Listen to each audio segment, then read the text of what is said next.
All right, today we are going to add a little bit of color to our giraffe using the warm colors. You are going to take your markers and you are going to not color in. This is a little bit easier. You are going to actually outline the shapes of your giraffe. Using these markers, you want to use this thick side of the marker and just go right next to your Sharpie line that you've drawn with a nice thick line. And I'm going to show you why in a second, because we're going to use some of that ink from the marker to actually blend together to make our giraffe look like he's colored in. And I can use more than one color. If I want, I can use a little bit of yellow next to maybe some of my orange, but I don't have to color in all of that color. I'm just using that thick side of the marker, and you can see how that marker is nice and thick. Okay, all of the colors you're going to use inside the giraffe are going to be using the warm colors. So warm colors are yellow, orange, and red.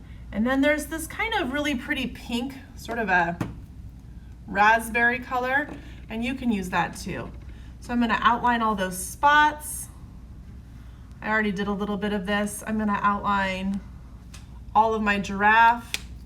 I think I'm actually going to outline some of the inside of these spots with that yellow. And if the marker's dried out, please let me know and I will get you another one that works. I'm going to show you what we're going to do next. Okay, so now I've got my giraffe outlined, all of the spots I've outlined with red. I've used yellow for the body and part of the head, and kind of orange for the nose and the ears. And you can choose how you want to do that. Just use the warm colors, yellow, orange, and red. And now you're going to get to do this part. This is kind of like painting. You're going to use some water with a paintbrush, and you're just going to go right next to that color that you used, and it's going to kind of turn to paint. And I'm just using that paintbrush to kind of pull some of that ink in from the marker. You can kind of see it's working pretty well right here. The orange works pretty well because it's a little bit of a darker shade, and I'm only using as much water as I need. If I use too much water, sometimes it gets a little too messy, but I can tell when my paintbrush starts to dry out because I can just see it's not spreading the color around as much. All right, so now I've got that orange part done and it looks really, really pretty. Now I'm gonna rinse out my brush and I'm gonna do the yellow part. And you're gonna kind of keep working.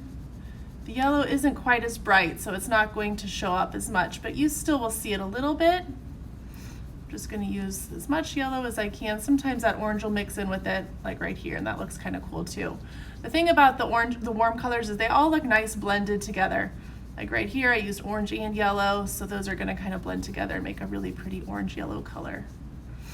And then let me show you the spots. Spots are a little bit darker, so those are going to be kind of a pretty pinkish reddish color. And then I'll show you what it looks like when it's finished. Okay, so this is what it looks like when it's finished. Some of my orange or my red spots kind of blended in with my body, and that's okay. They can smear a little bit, but when you're finished, you want to make sure that you get all of the colors blended as much as you can, and then raise your hand and I will come get your painting from you. We're going to paint the background next week, so try to keep the background from having any of the warm colors on it. We're going to use the cool colors to paint the background with a different type of paint. And you are finished.